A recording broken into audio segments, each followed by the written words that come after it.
talk show that cuts to the truth, no matter how painful it might be, and no BS. Citizen Smith, Citizen Smith, Citizen Smith. Here's a man who would not take it anymore. A man who stood up against the scum, the dogs, the filth. Here is someone who stood up. It's time for Citizen Smith.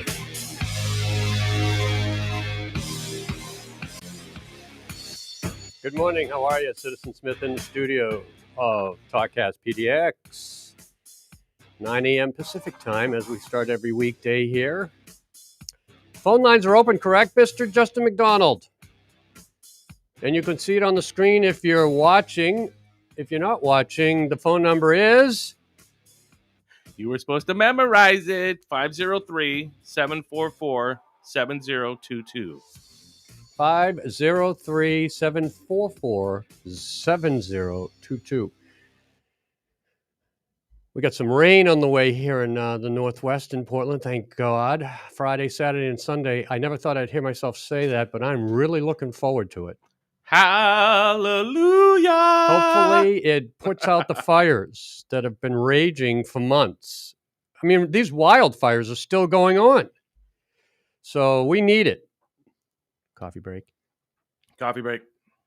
And the temperatures are starting to go down. Last night, I actually put a blanket over myself. I thought you were going to say, put a bag over my head.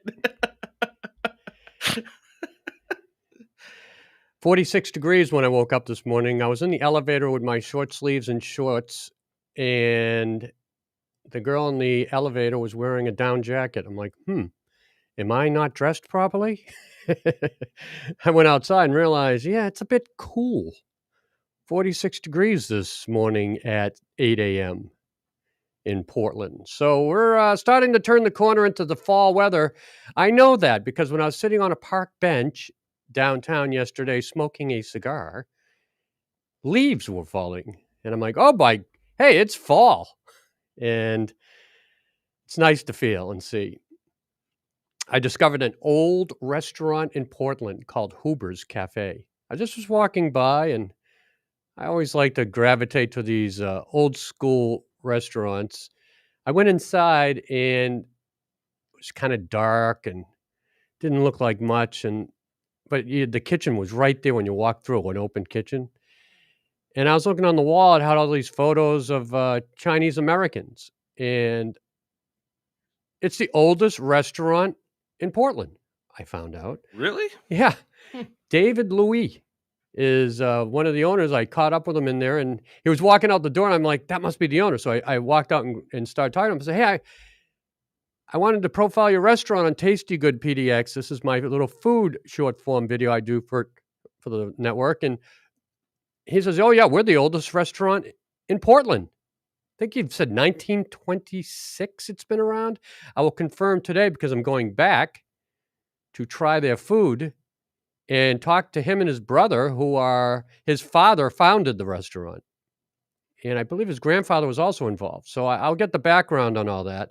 But when I walked with him into the back room, he took me into the dining room area. It blew me away. It's covered in glass and the colored glass. Stained glass, colored stained glass, some of it, and it's original furniture. And it's bright from the ceiling because it just all comes through. And it was the most unbelievable, unique-looking dining hall I've ever seen. So I'm going to show you that in the Tasty Good PDX segment that I'm shooting today when I go back there. And get this. You know what they make there, the Chinese American owners? Chinese food, right?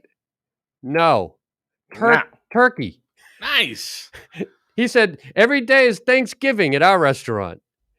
That's their signature dish, roasted turkey. The place just fascinates me. I'm like, gobble, none of this. Gobble. How did all this happen? I'm like, they say gobble gobble in Chinese. Well, they're Chinese American, there's third generation. So, but I'm wondering, how did all this begin, and how did a Chinese restaurant ownership not start out doing Chinese food, or did they, and then they gravitate to the turkey side of things, or do they do both? I have to look at the menu. It's going to be a voyage of discovery of Portland's oldest restaurant. look for that on Tasty Good PDX. I'm very excited about it. I'll be there at 4 p.m. interviewing the brothers and trying their turkey.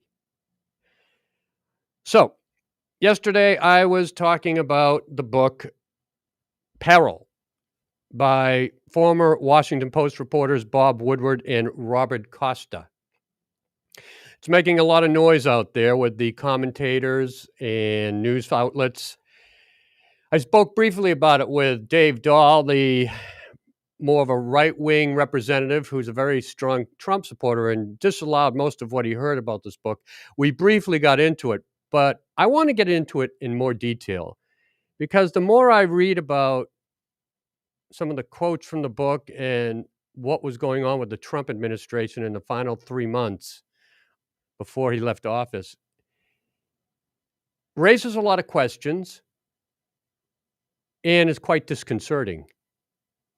So I'm going to go through slowly and detailed about some of the quotes from the book and General Milley, especially, who was really making a lot of important decisions in the final months of the administration. He was the military advisor to Trump, General Mark A. Milley. And one of the things I brought up yesterday from the book, which is not out yet, the New York Times got a hold of it and wrote this article, Michael Schmidt, so I'll be utilizing this. But listen to some of these things,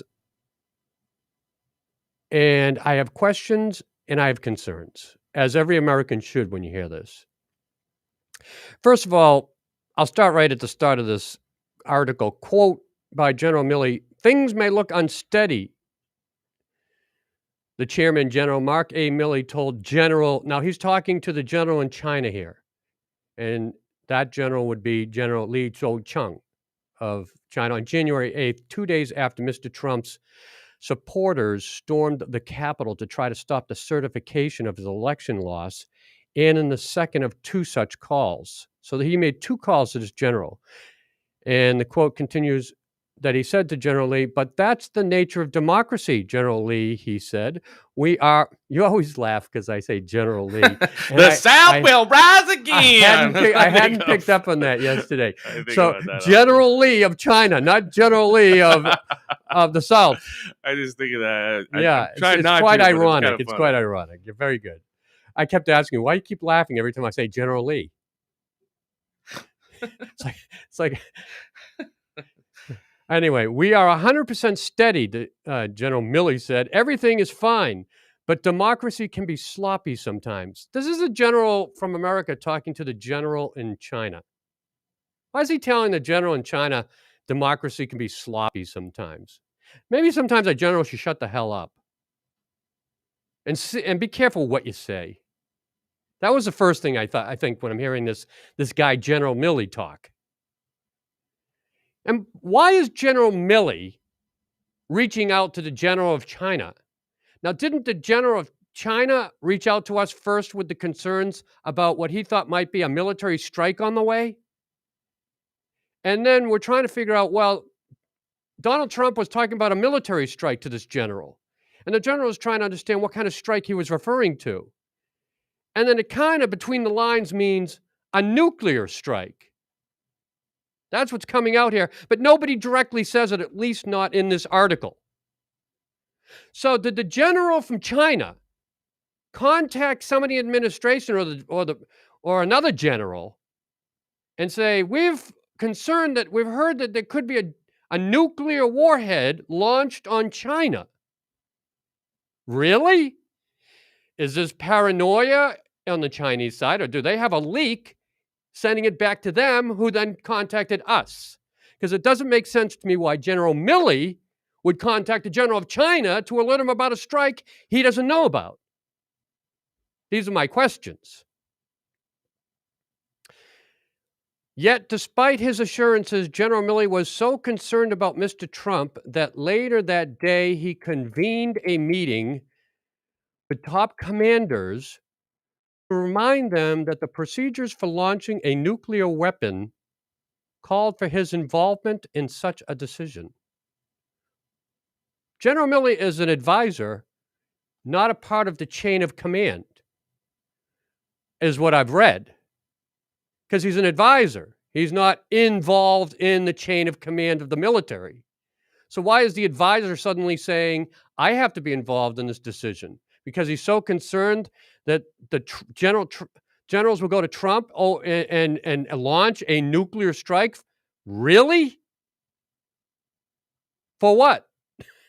Is there some sort of attack on the way that we're not aware of? Every time I hear like all this stuff going on, it just sounds like all these people are running around like like Benny Hill. It's like I feel like they're all just running around. It's Dr. Strangelove, the movie from the Yes. 1960s, in reality. It's kind of what it feels like. Well, the more you hear about this interaction between this general and the chain of command, by the way, they're not talking to Trump, it doesn't seem, because they all think he's crazy at this point.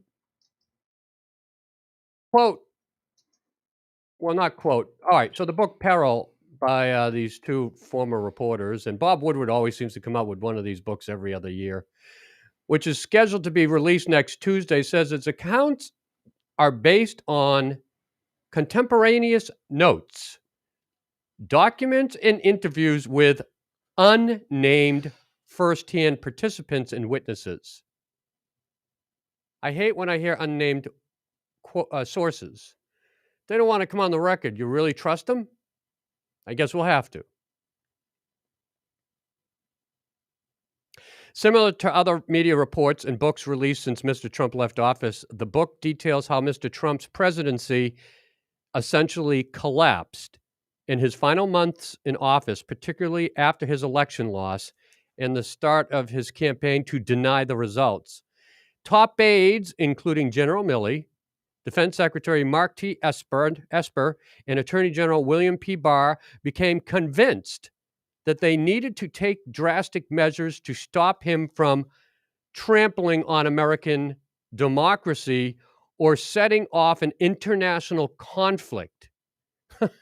And General Milley thought that Mr. Trump had declined mentally in the aftermath of the election, according to the book. Really? His decline happened that immediate?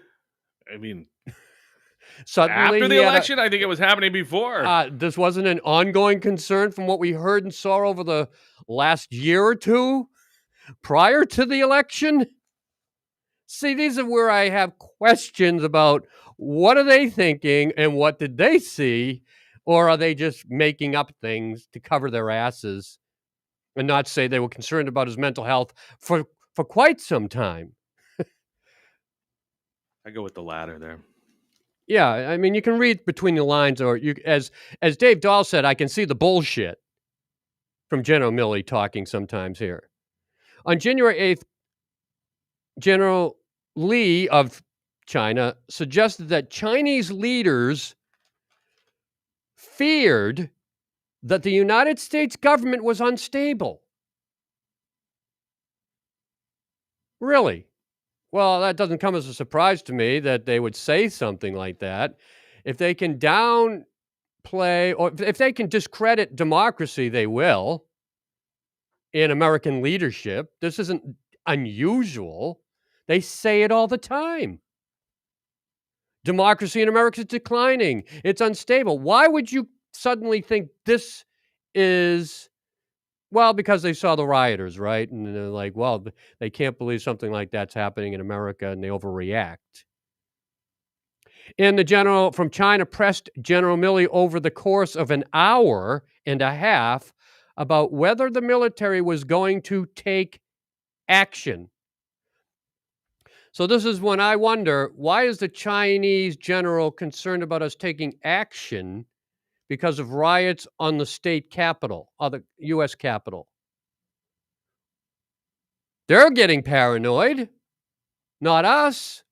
Or do they know something because a leak or a spy or something from the White House transmitted this signal to them? Because I'm wondering how China is getting so concerned. Are they making it up on their own analysis, or is somebody whistling in their ear? These are my questions. Despite General Milley's reassurances, the general feared that Mr. Trump might be trying to find a moment that he could seize on.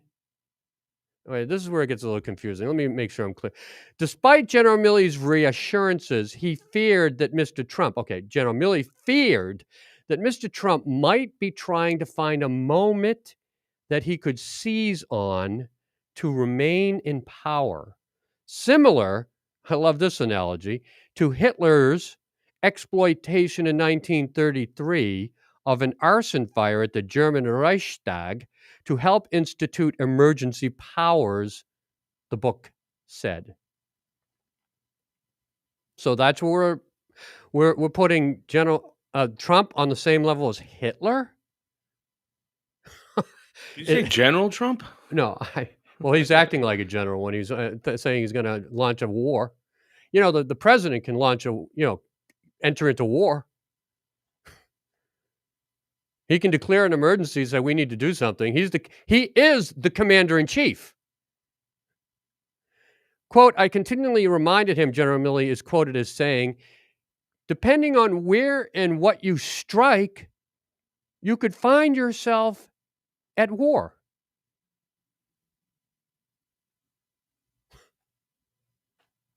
This conversation's going on in the White House right after the riots. Quote, this is bad, but who knows what he might do, said Nancy Pelosi. She says, quote, he's crazy. You know he's crazy. He's been crazy for a long time, so don't say you don't know what his state of mind is, end quote. Madam Speaker, says General Milley, I agree with you on everything.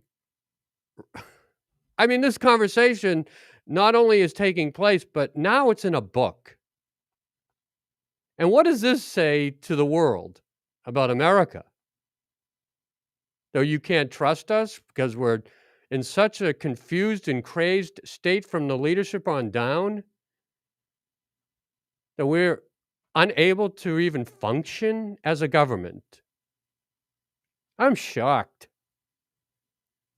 Maybe I shouldn't be. This is transparency about a government and leadership that sometimes I question whether we should be so transparent.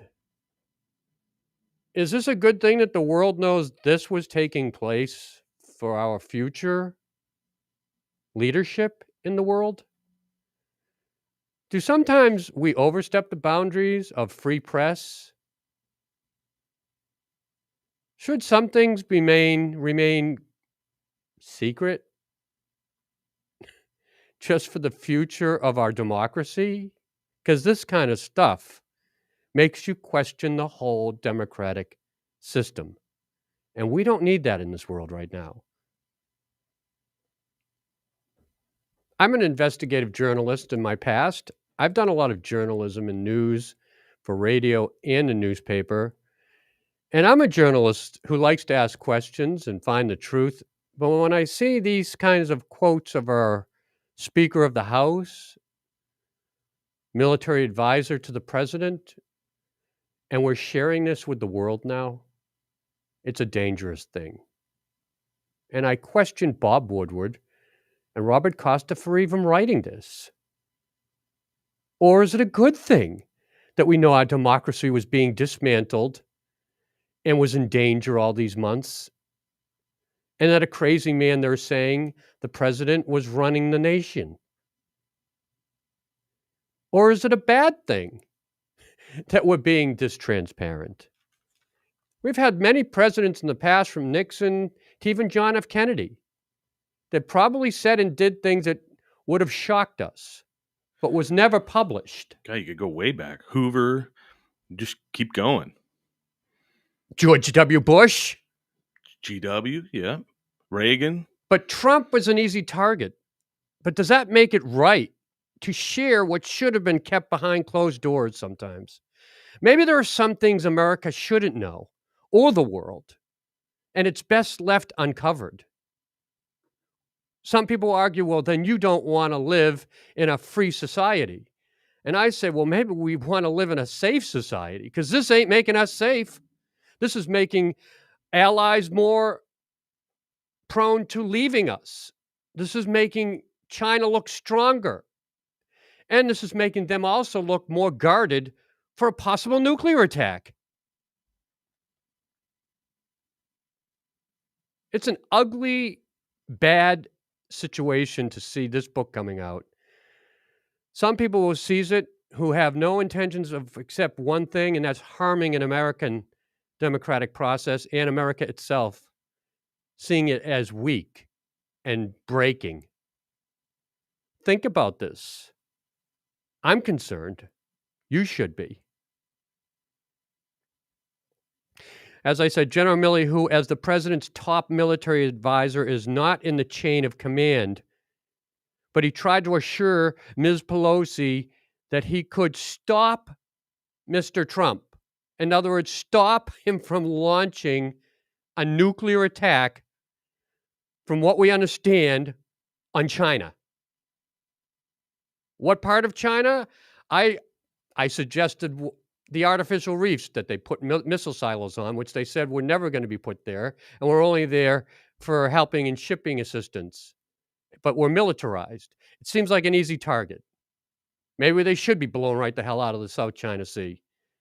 They're a threat to America and the world. But I'm not in the chain of command. I'm just saying that would be an easy target. And nobody would sit back and say, you know what, that wasn't the right thing to do. They shouldn't be there. They are a threat.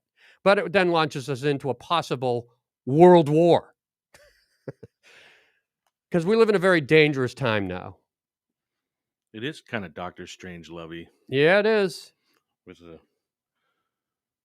He says, quote, General Milley, the one thing I can guarantee is that as the chairman of the Joint Chiefs of Staff, I want you to know that I want you to know this is in your heart of hearts.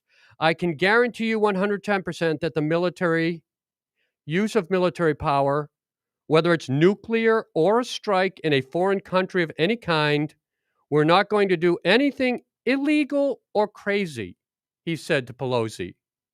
And then she said, well, what do you mean illegal or crazy? And he says, I can give you my word.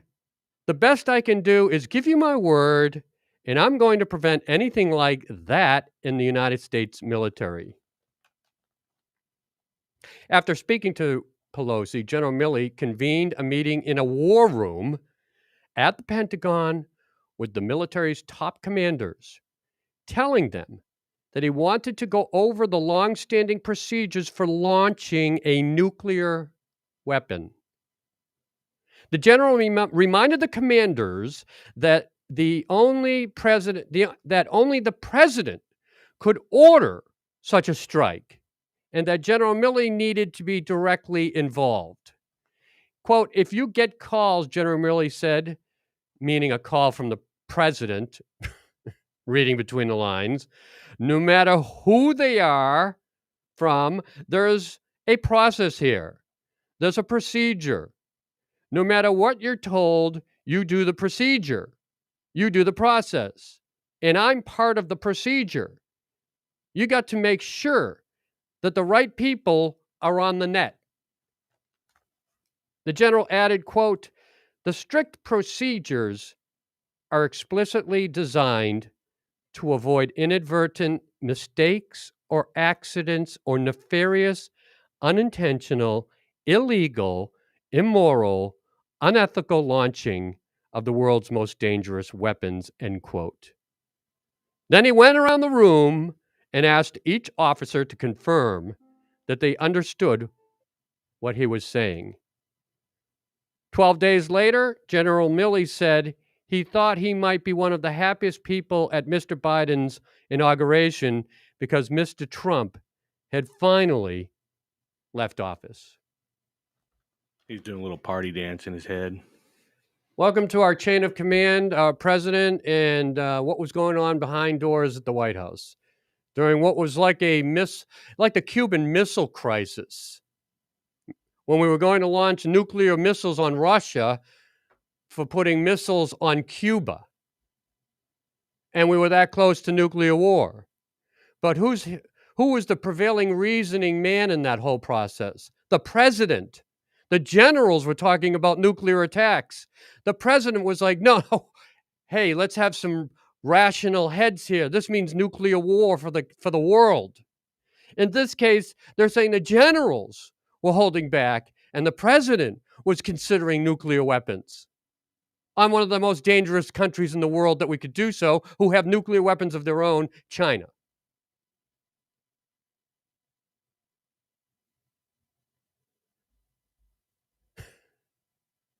Welcome to America then. I hope America today is much more safer and rational. And I hope this book doesn't cause too many problems in our country and that people think we're a country on the downturn and democracy not working anymore. I believe in the country's democracy, don't you? When I read this, I don't. But in the end, it did prevail. We didn't do anything irrational or stupid, or the president didn't. But how close did we come? Remember Hillary Clinton when she was running against President Trump in the election? She said when they were having their debate, do you want this guy to have his finger on the red button? Remember she said that? I remember that, yes. And I thought to myself, well, that's a bit over the top, isn't it? He had his finger on the red button. Somebody pulled it off.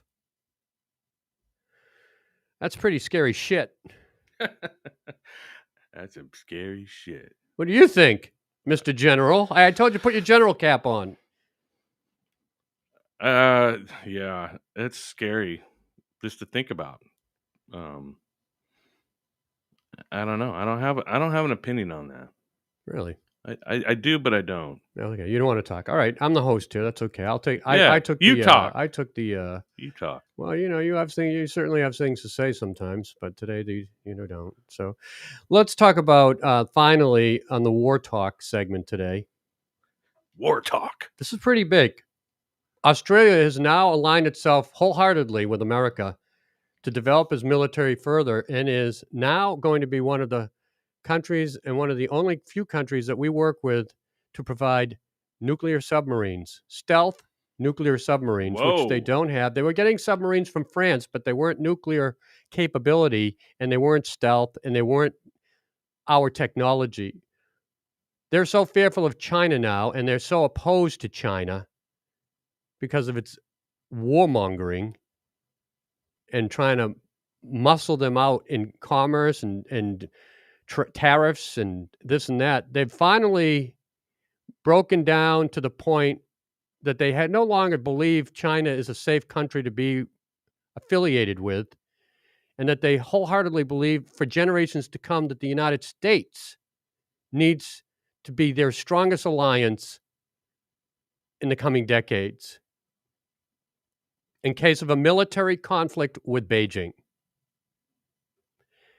It's a huge strategic bet with America, betting on America to prevail as the great power in competing with China in what could be a Pacific War or South China War. This is the kind of thing we're heading towards now in the New World Order. China's military buildup has been going full speed ahead, especially their Navy, which, by the way, now is the largest wartime Navy, well, it's not wartime, but it feels like it, in the world. Yes, China has a greater Navy than America right now in ship numbers. They have 350 in their fleet. America has 293, but we have greater nuclear submarine capacity and stealth submarines, and our technology there is second to none. Not to mention we have better pilots, better everything. We're They probably kick your ass. We're a Navy that has experience, and we're the best trained operating Navy in the world. Damn right. I don't feel like we're a weak country. We're still the strongest. And our capacity is second to none to defend the world from tyranny. So Australia is going to get half dozen or more nuclear capability subs, but they won't be armed, they say, with nuclear weapons, but you bet your ass they can be. And that's what they say. What they do, we know from what I just read, a lot of things get done that we don't know about. France is pissed off because now they canceled their 12 conventional design submarines that they were going to be.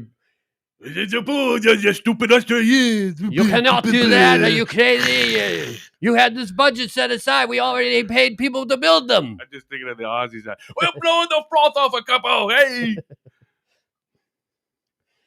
But there's a quote in here that I just love. This is fantastic, considering now that Australia is calculating that Beijing has little interest in improving relations with them and is a war threat, or if Taiwan is invaded by China, Australia is going to be drawn into that war with America if we so defend the island, as China has been threatening to invade it for over a year now at least. Listen to this quote, which I absolutely love. And this, again, I rely on the New York Times for this article. Quote, I think the fear of doing this would have been much more palpable even 3 or 4 years ago, maybe even 2 years ago, said Ewan Graham, an Asia-Pacific security analyst at the International Institute for Strategic Studies, who is based in Singapore. Quote, but once your relationship is all about punishment and flinging of insults, frankly, then that's already priced in. China doesn't have the leverage of fear of being angry because it's angry all the time. End quote. That is so true.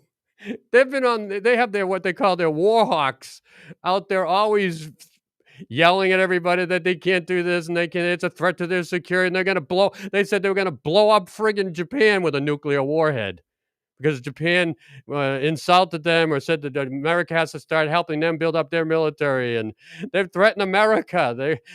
Their ambassador here, before he left a couple of years ago, we need to prepare for war with America. Remember, that was on the national news. When they say things like this every week, it seems, everybody's like, okay, yeah, right. You're going to start war, you're going to blow up Japan, you're going to blow up Vietnam, you're going to blow up Australia, you're going to blow up America. Okay, China.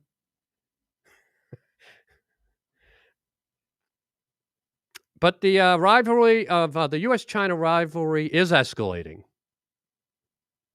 And now the United States expects Australia to do more, said Hugh White, a defense analyst at the Australian National University and a former military official. Quote, if the U.S. is allowing Australia to have access to its nuclear technology, it's because the U.S. expects Australia to be deploying its forces in a potential war with China, end quote. Australia is betting its house, he said, on the U.S. maintaining its resolve and will. End quote. And I stand by those words. As Americans, we stand by Australia. We stand by our allies. Some people say it's inevitable we will have a war with China. Military experts. That the conflict is just waiting to happen. But it's not on our side. It's on China's side. Because we've been for decades not an issue. But China's decided they're going to be a great military power, and they've now been pushing us to the edge. Is military conflict inevitable? I hope not. I have great respect for the Chinese people and their culture, their history. But our greatest danger of war is with the Middle Kingdom. They've set the tone.